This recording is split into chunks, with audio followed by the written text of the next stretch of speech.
David R. Guttery is the president of Keystone Financial Group in Trussville, Alabama. David Guttery and Seth Edgell are financial advisors who represent Emeritus Investment Company, LLC, and Emeritus Advisory Services. Please stay tuned through the end of the video for additional important disclosure information.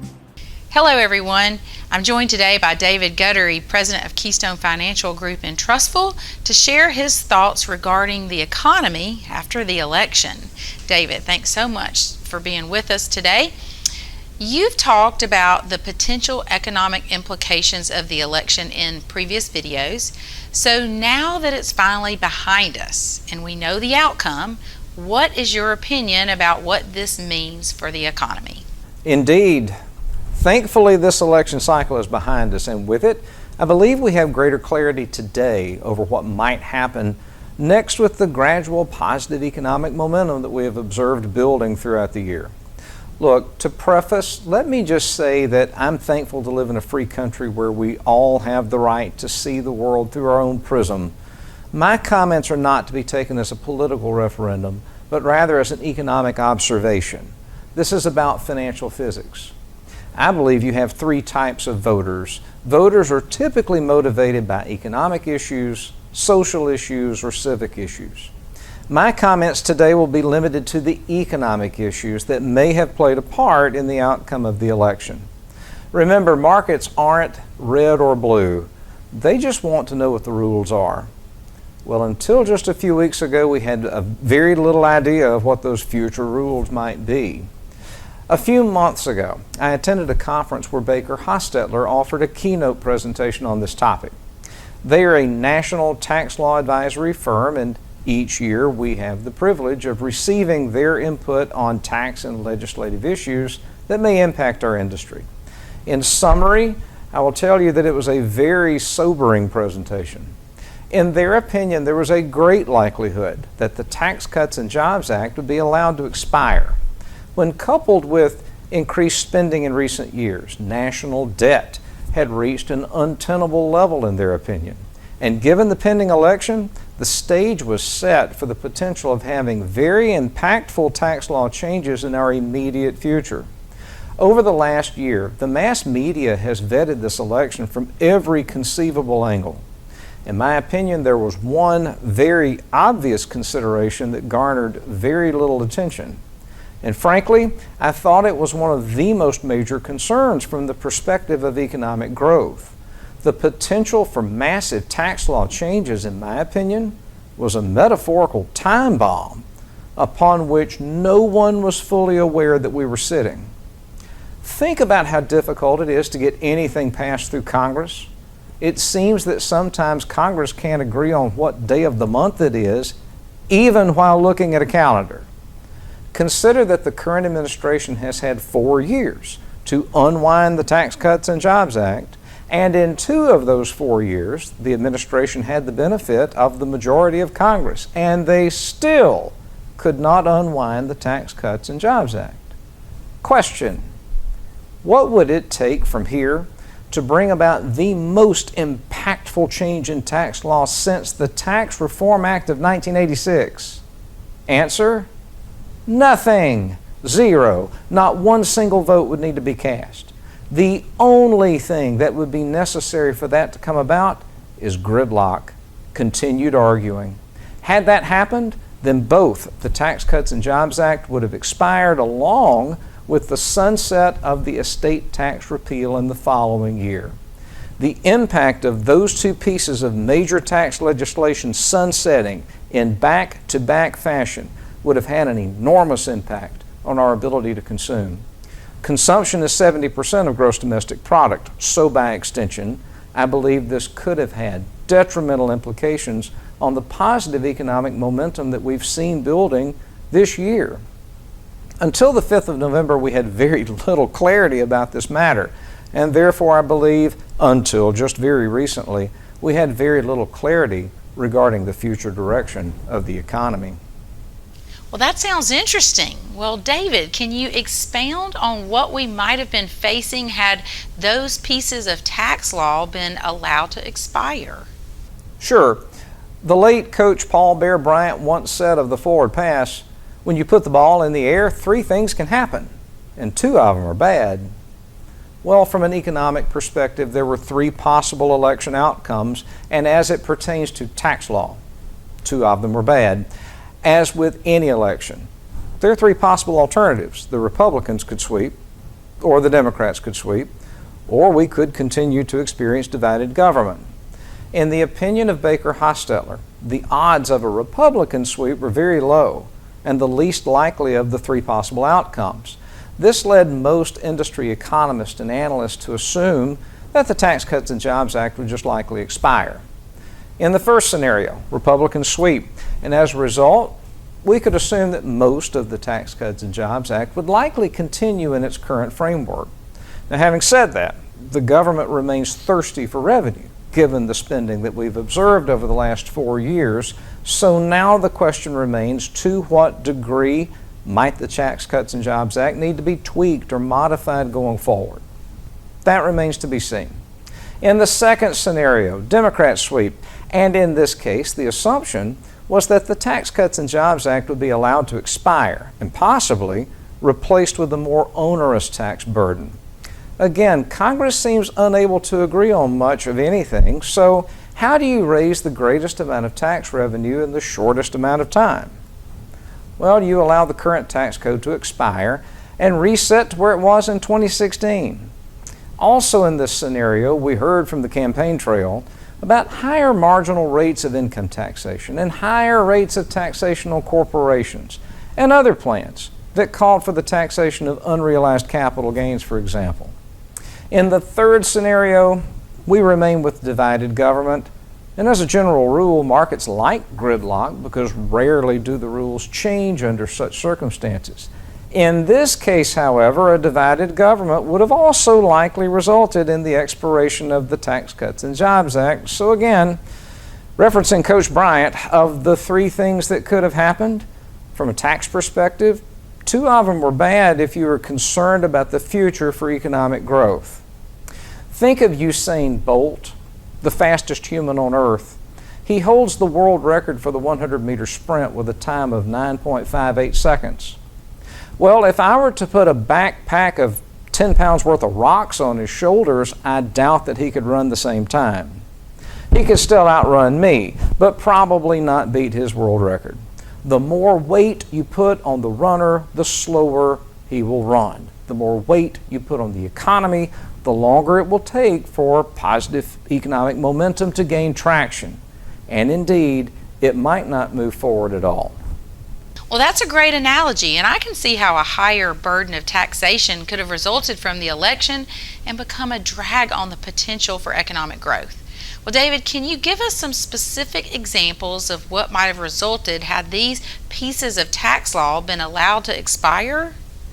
Yes, there were quite a few of them, but I can offer some major bullet points that were of greatest concern to me as a financial planner, and considering the impact of a potential change in tax law on the direction that we might take from an investment management perspective going forward. First, had the Tax Cuts and Jobs Act been allowed to expire, then we would go back to the previous tax code that was in place prior to its passage. By definition, this meant that tax collections from individuals could increase by 10% in 2026 and 11% in 2027. That is a significant increase in cumulative tax liability. And this tax liability would have been felt across the board, regardless of your occupation. Had the Tax Cuts and Jobs Act been allowed to expire, then liabilities of personal income tax would have risen universally, by definition. Second, the repeal of the estate tax could potentially sunset on the heels of the Tax Cuts and Jobs Act sunsetting in the very next year. If this happens, then among other things, we would go from having a $14 million portable unified credit to a $7 million non-portable unified credit. The rate of taxation due on the first dollar above the lower unified credit is taxable at a significantly higher rate than it is today if this sunset is allowed to happen. Therefore, revenues are projected to increase by 40% in 2027 through the sunsetting of this tax measure alone.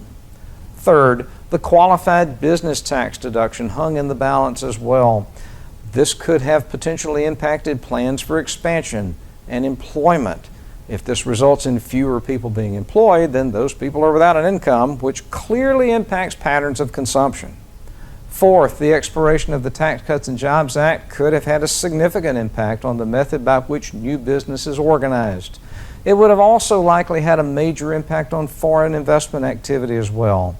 These are just some of the major highlights that I believe would have resulted from the sunset of the Tax Cuts and Jobs Act. Again, no one in the mass media was really talking about this, but in my opinion, it was one of the most impactful considerations of the election. Had this been allowed to happen, each individual tax bracket would have reset to where it was prior to the passage of the Tax Cuts and Jobs Act, and therefore, by definition, liabilities across the board would have increased. Assuming that you don't itemize, the standard deduction for a married couple would have reduced from $24,000 per year to $13,000. Again, by definition, if you're deducting less from your taxable income, then relative tax liability increases. I drew reference to the impact that would be felt from the expiration of the current repeal of estate tax law. Among other things, the amount of money that could be passed to heirs would likely be lower if the unified credit were cut in half, and the rate of taxation on the first dollar above that unified credit increased substantially. Assuming these changes occurred, I would also assume an increasingly greater number of tax filers could find themselves subject to the alternative minimum tax. Clearly, that's not a positive development. So again, much hung in the balance from an economics perspective when it came to the election. And now that the event is behind us, I believe that we can look forward with greater clarity and make assumptions about the economy with greater confidence. Well, David, thank you for these thoughts. And yes, it does seem that much hung in the balance of which most were likely unaware. So in closing, what are your thoughts about the potential for economic momentum from here as we begin to look forward to the new year? Well, I am much more confident that the sluggish but positive economic momentum that we have observed this year could potentially gain momentum and strengthen from here. The Consumer Price Index continues to float downward, and according to the Department of Labor, household income is rising at a rate that is higher than the rate of inflationary change. And this is a trend that we've seen now for 24 straight months.